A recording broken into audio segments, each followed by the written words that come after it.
Good evening to all of you. Today we will discuss the poem Sun Rising by John Donne, who was born in 1572 to 1631. And by the end of today's class, we will able to learn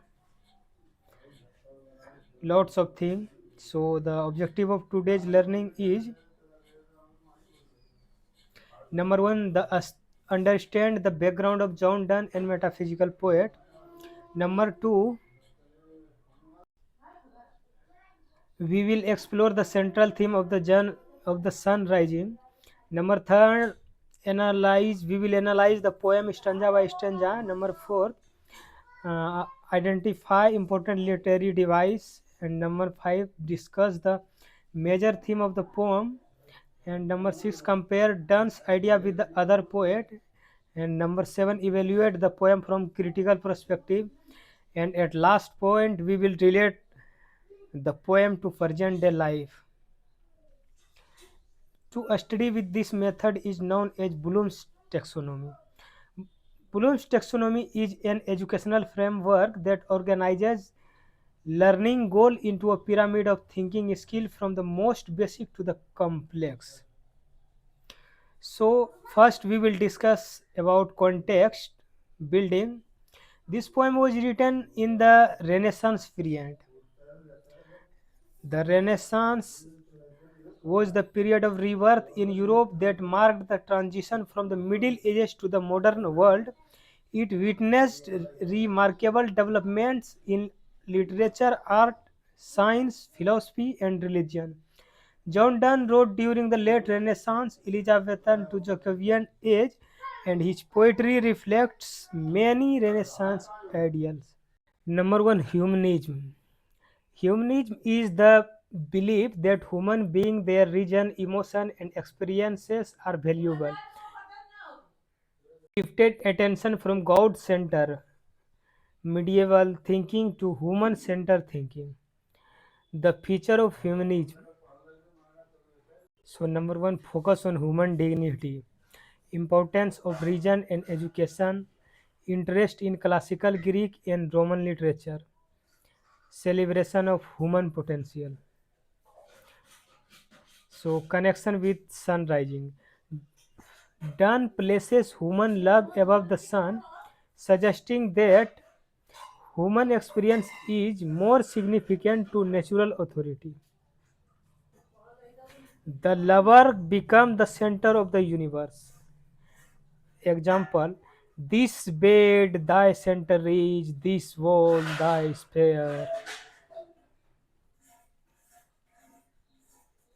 So the question is, how does Donne make human love more important than nature? The second one is individualism. So it is the context of Renaissance period. It means individualism emphasizes person's freedom, self-expression, and individual identity. The feature of individualism is independent thinking, personal emotion over social convention, confidence in one's own belief, connection with the sun rising. The speaker boldly challenges the sun. He refuses to let time or social duties control his love. For example, it is the line of the poem: busy old fool, unruly sun. In this line, the speaker speaks with confidence and independence. It is a characteristic of Renaissance individualism. Number third, scientific discovery. It means the Renaissance was an age of scientific inquiry and observation. Here is the some major scientists of Renaissance period. Number one, Nicholas Copernicus, who gave the theory of heliocentric theory. Galileo Galilei, who discovered telescope and gave their theory related to astronomy. Number third, Johannes Kepler, planetary motion theory. The feature is questioning traditional beliefs, scientific reasoning, new understanding of the universe. Now, connection with the sun rising. Dunn playfully challenges the sun's traditional position as the center of the universe. So earlier, everyone was thinking that sun was the center of the universe, but slowly this this belief broken down, and John Donne, the John Donne challenges this belief. He imagines the lover's room as the true center, showing intellectual creativity rather than making a scientific claim. So it is the example from the poem, "This bed thy center is." So with this line, the John Donne is challenging the traditional positions as center of universe to sun, and they are telling that the lover's bed is the center of the universe. So next theme number 4 is exploration. It means the Renaissance was also known as the age of discovery, when Europeans explored new land and trade route. So in that context, Renaissance period, everyone was exploring. Everyone wants to wander here and there and explore new country, new place. So they will establish their kingdom there. So the major explorer was Christopher Columbus, who explored, who discovered the America. And next one, Vasco da Gama, who discovered India. And another one, Ferdinand Magellan, who who visited through sea route to the many part of the world. So the feature of this exploration is to discover of new continent and expansion of trade, so that if they will discover new continent, they will go there and they will start doing business, so their business will be extend. And next, curiosity about the wider world, and they had already curiosity to visit many worlds from different content. So next, connection with the sun rising. Dun refers to the belt of newly explored land, whether both the India's of spice and mine. Here, India symbolizes the world's riches.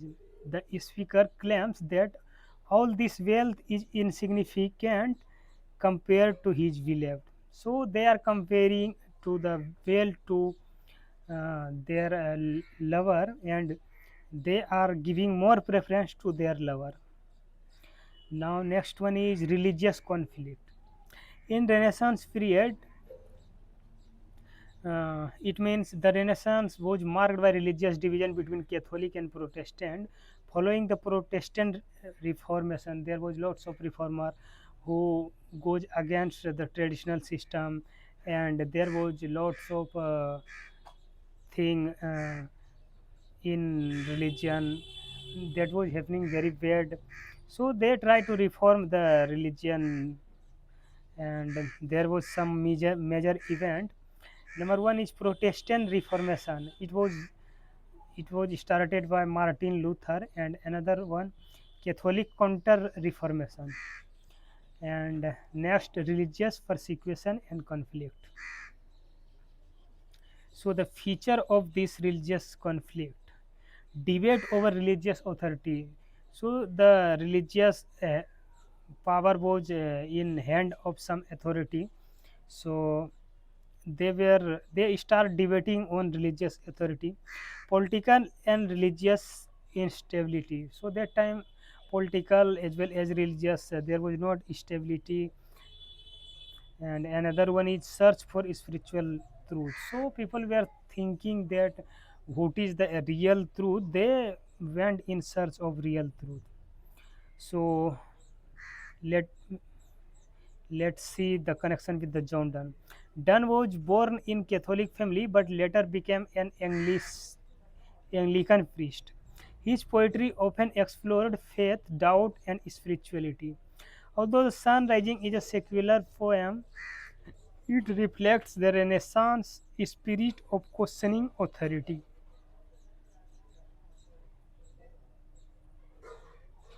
So now we will discuss about metaphysical poetry. Have you compared with two completely unrelated things? Tell me the audience. The that unusual comparison is called a conceit. Do you think love is stronger than power? Tell me. John Donne believed that love is stronger than power. Love can conquer time, love can conquer space, love can conquer king, love can conquer the wealth, and love can conquer the nature. So we will discuss about metaphysical poet. John Donne is regarded as the founder and greatest representative of the metaphysical school of poetry. Metaphysical poet combine intellect, emotion, philosophy, and imagination. Their poems are known for wit, paradoxes, and unusual comparison called conceit. So we will discuss about characteristic of metaphysical poetry. So number one, it is intellectual poetry. It means metaphysical poetry appeals to the mind as well as the heart. It is based on reasoning, analysis, and intellectual argument rather than only emotion. And second characteristic of metaphysical poetry is wit. It means wit is the use of clever, intelligent, and surprising ideas expressing in an amusing or imaginative way. And third concept is conceit. We already discussed about a conceit is an extended and unusual comparison between two very different things. Number four is paradox. It means a paradox is a statement that seems contradictory but reveals a deeper truth. In Sun Rising, the speaker claims that love is greater than time, the sun, which seems impossible but express the emotional truth that love makes people forget time. Number five, colloquial language. It means colloquial language means everyday conversational speech rather than highly formal or ornamental language. Number six, philosophy. It means metaphysical poetry explore a deep philosophical question about love, life, time, death, God, and reality. Number seven, emotion with logic. It means unified sensibility. This term, T.S. Eliot gave in, I think, in metaphysical poetry in their essay. So, metaphysical poet combines strong emotion with logical reasoning instead of expressing feeling, love, and support them with argument. Now we will take example from the sun rising. This bed thy center is, this walls thy sphere. Here done compare the lover's bed to the center of the universe, which is a typically metaphysical conceit.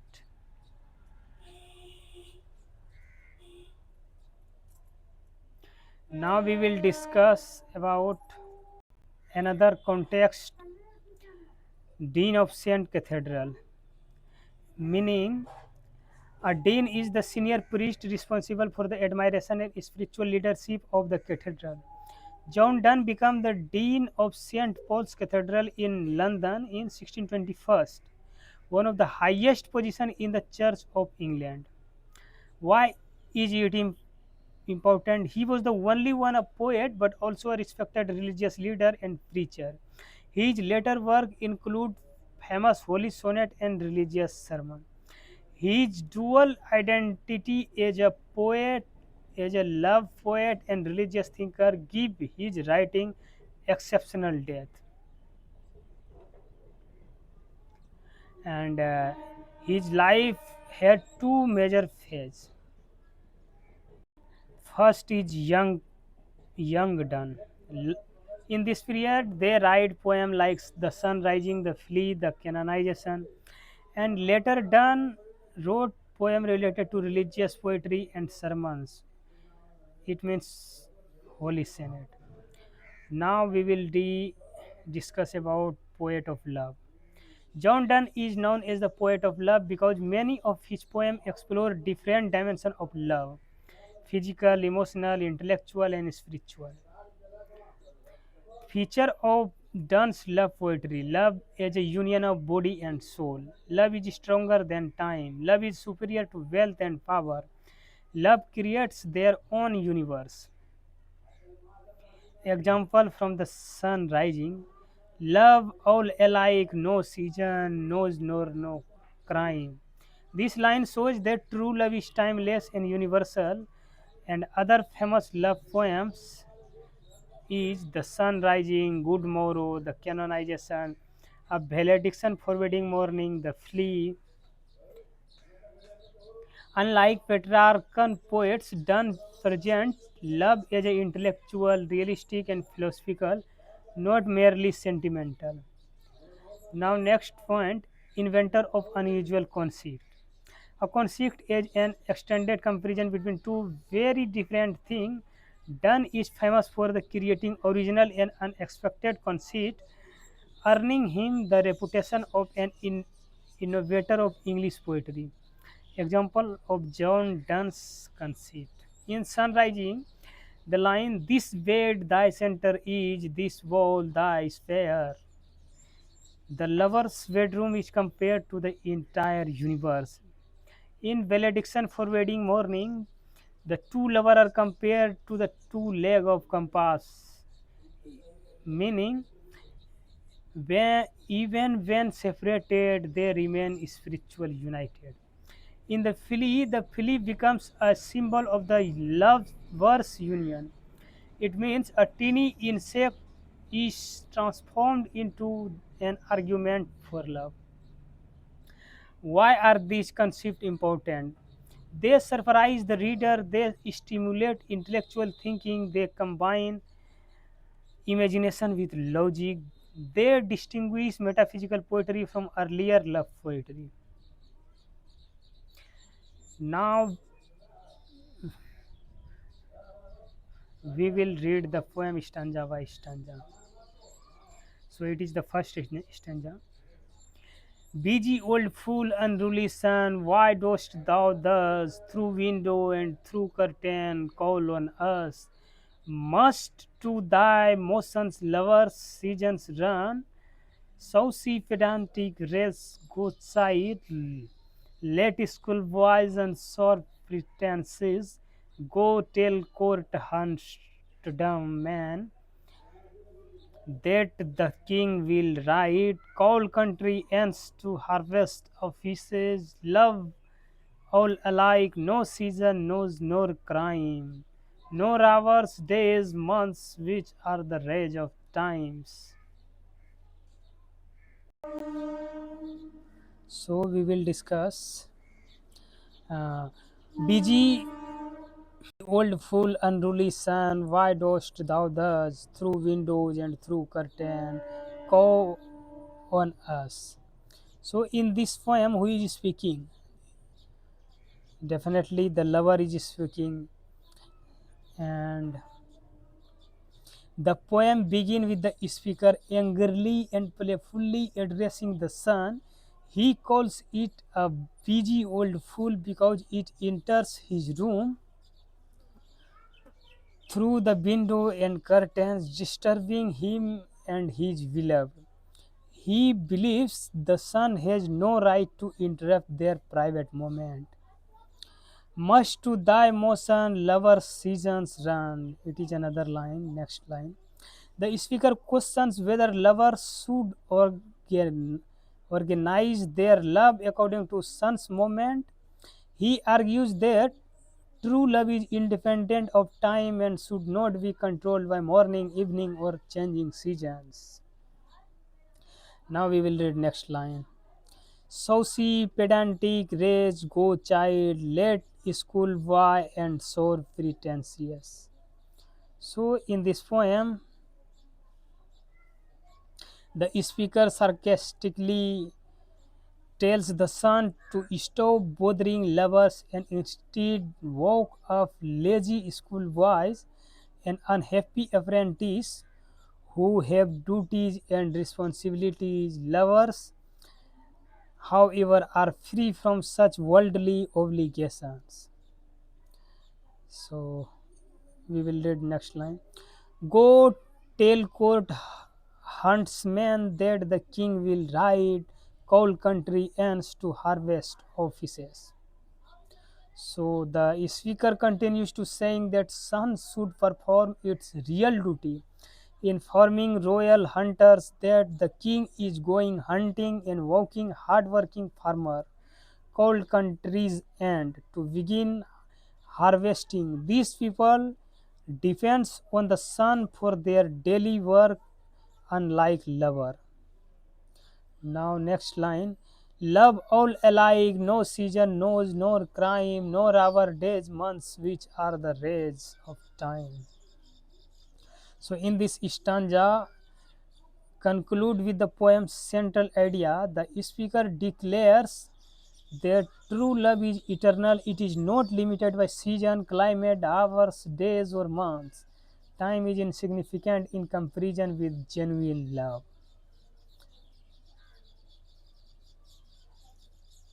So tell me who is angry in this poem and why he is angry.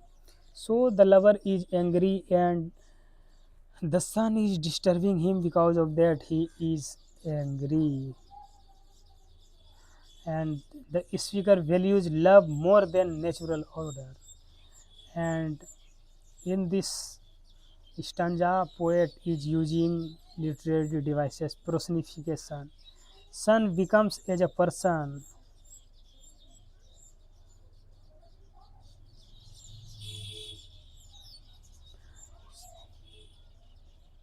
So now we will read second stanza.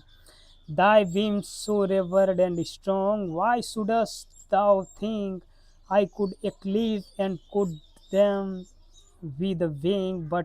I but that I would not lose her sing so long. If her eyes have not blinded thine, look and tomorrow let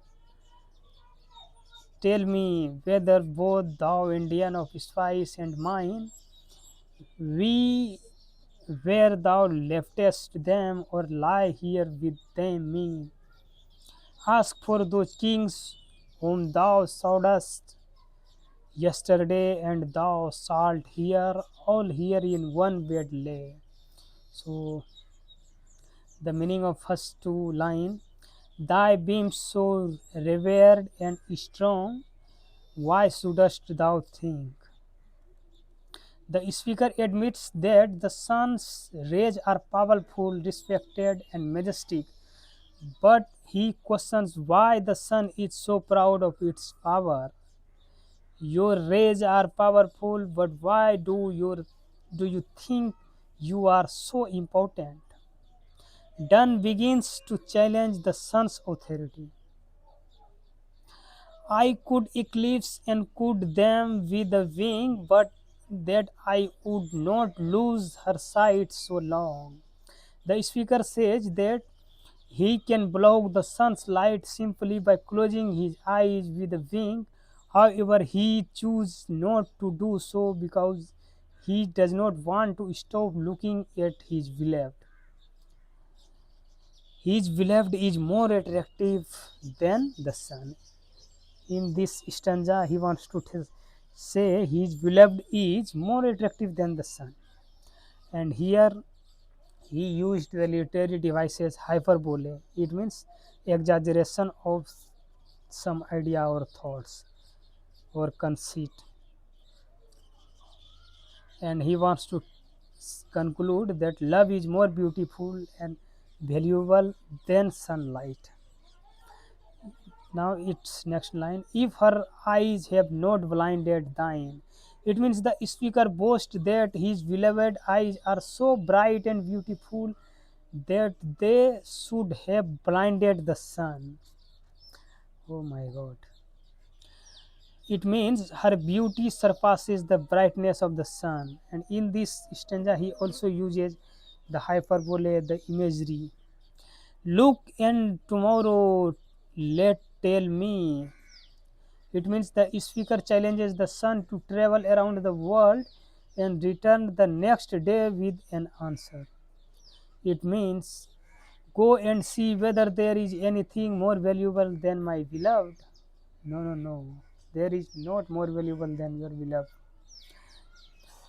Whether both Indian of spice and mine, we where thou leftest them or lie here with me. So during the Dunn's time, East Indies were famous for valuable spices, West Indies were famous for gold and precious metal. So the speaker says that all the world's riches are now with him in his beloved, not in distant land. Oh my. It means his beloved is more precious than all worldly wealth. And in this line, he uses the literary devices allusion, using the word the India, hyperbole, symbolism. Ask for those king whom thou sawest yesterday. The meaning of this line is the speaker tell the sun to search for all the kings it saw the previous day. It means go and find the ruler of the world. And next line is and thou shalt hear all here in one bed lies. It means the speaker proudly declares that all king and kingdom are symbolically present in lover's bed. Can love be measured? Tell me, the audience. No. Love ignores season, love ignores time, love ignores social status. So why does Dun insult king? Tell me.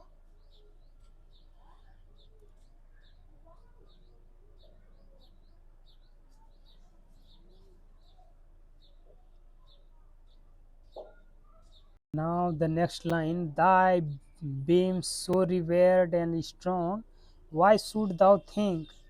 It means the speaker admit that the sun's rays are powerful, respected and majestic, but he questions why the sun is so proud of its power.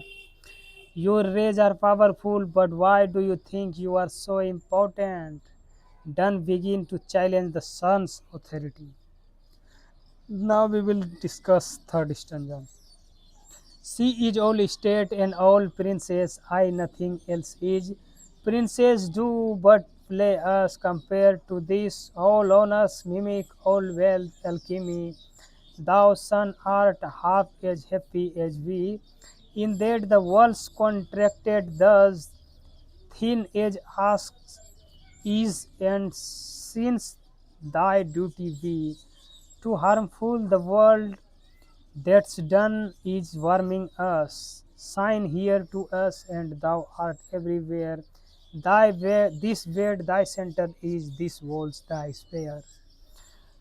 So let's discuss first stanza. She is all state and all princess I. It means the speaker says that his beloved respected all the kingdom, means state, and he himself represented all the kings, it means princess. He means that together they possess everything that exists in the world. Together they possessed everything that exists in the world. It means their love is so complete that they do not need the outside world.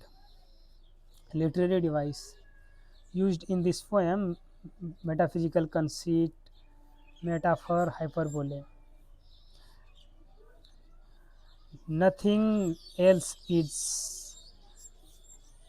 The speaker boldly claims that nothing outside their love has any real importance. It means their love is the only reality that truly matters. And in this line, literary device use hyperbole and paradox. Prin- Next line, princes do but play us compared to this. It means the speaker says that real kings only pretended to possess greatness compared with the happiness of the lovers. Kings are merely acting. It means political power is insignificant compared with true love. So, love is superior to the worldly authority. All owners mimic all wealthy alchemy. It means the speaker argues that honor is only an imitation or mimicry, and wealth is like alchemy. Alchemy was the medieval attempt to turn ordinary metal into gold, which was largely unsuccessful. It means worldly honor or riches are illusion when compared to the genuine love. So, literary device used in this line metaphor, illusion, forward, alchemy, irony. Now, next line, thou son art half as happy as we. It means the speaker tell the son that it is only half as happy as the lovers because it must travel constantly across the sun while the lover enjoys complete happiness together. It means love gives greater joy than the sun's power. Literally device used in this line hyperbole and personification. In that the worlds contracted thus. It means the entire world has contracted, shrunk into the lover's room. It means everything important exists within their love. The theme love creates its own universe. Thine age asks age, and since thy duty be. It means the speaker remind the sun that it is old and deserve rest after performing its daily duty. It means the speaker playfully speaks to the sun as if it were an elderly person. Literary device used in this form personification. And next line is to warm the world that is done in warming us. It means the sun's duty is to warm the world. However, since the lover represents the entire world, warming them is equivalent to warming everyone. It means the lover symbolizes the whole universe. The theme of the line is supremacy of love. Shine here to us, and thou art everywhere. Explanation. The speaker tells the sun that if it shines only on the lover, it has effectively shone upon the whole world. It means lover have become the center of the existence. This bed thy center is, this wall thy sphere. It means this is the climax of the poem. The speaker declares that their bud is the center of the universe. Their bed is the center of universe. Their room is the sun's entire sphere. The lover create a complete universe through their love. So here is literary device used metaphysical concept, hyperbole, paradox, symbolism, etc.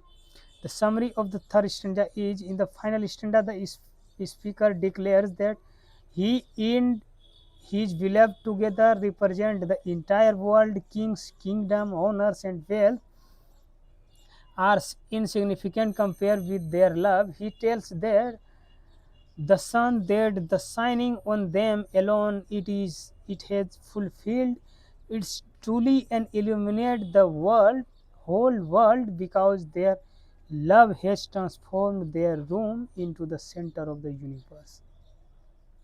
The central idea is true love creates its own universe, making worldly power, wealth, and even the sun insignificant. So, what is the center of the universe? Sun or the lover? I think it's lover.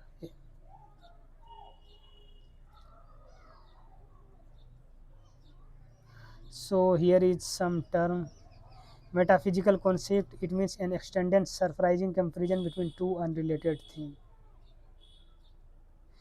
Apostrophe means addressing an absent, abstract, or non-human being object directly.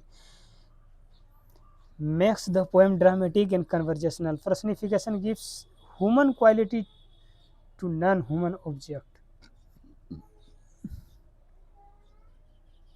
The son behaves like a strict teacher. Hyperbole means deliberate exaggeration.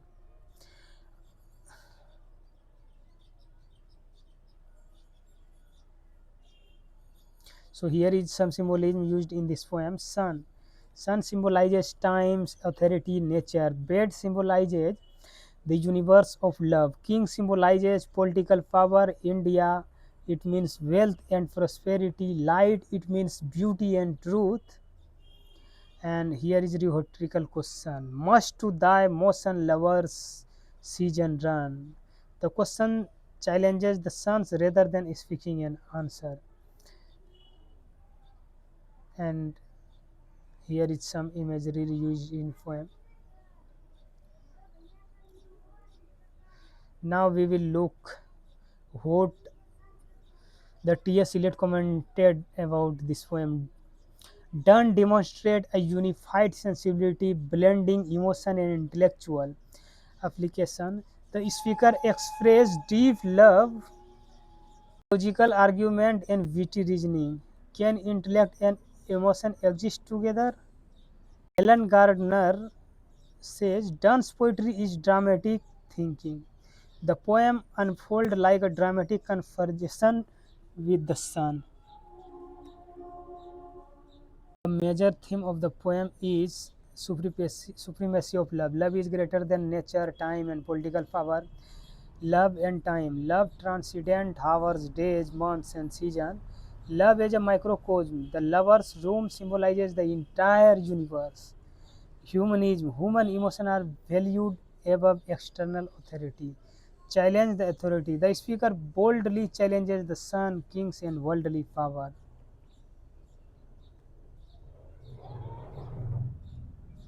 So here is some comparison.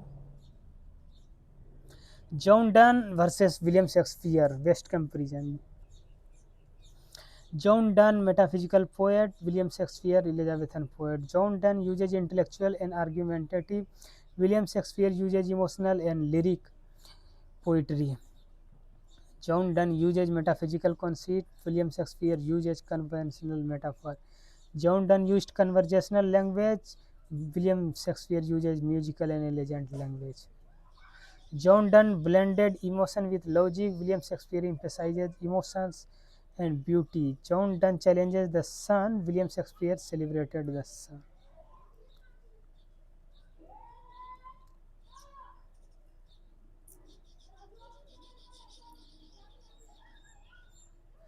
John Donne versus T.S. Eliot. This is the very impressive comparison.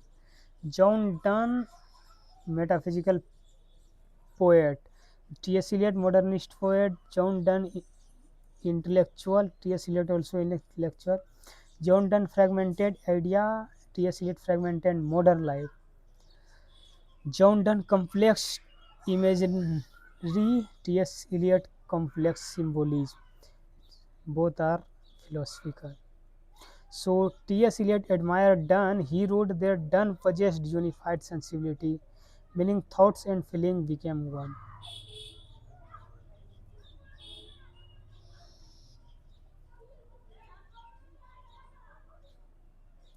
So here is some question. If you want to write answer, what is the Donne's main argument in this poem? And think, fair, share. Is there is speaker arrogant or playful? Etiquette. Write one literary device and explain its effect on the sentence. Peer explanation. One student summarize stanza. So here is conclusion.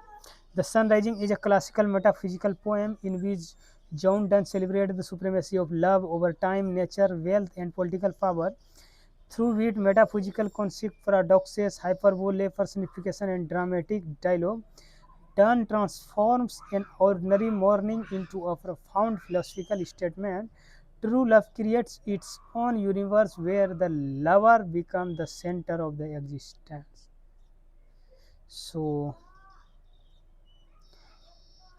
it was the last conclusion of this poem, and we will meet in next poem. So, wait, I will bring every week 2 3 poem which is important in English literature. So, we continue. Keep watching, subscribe my channel, and share with needy people. Thank you so much for listening it.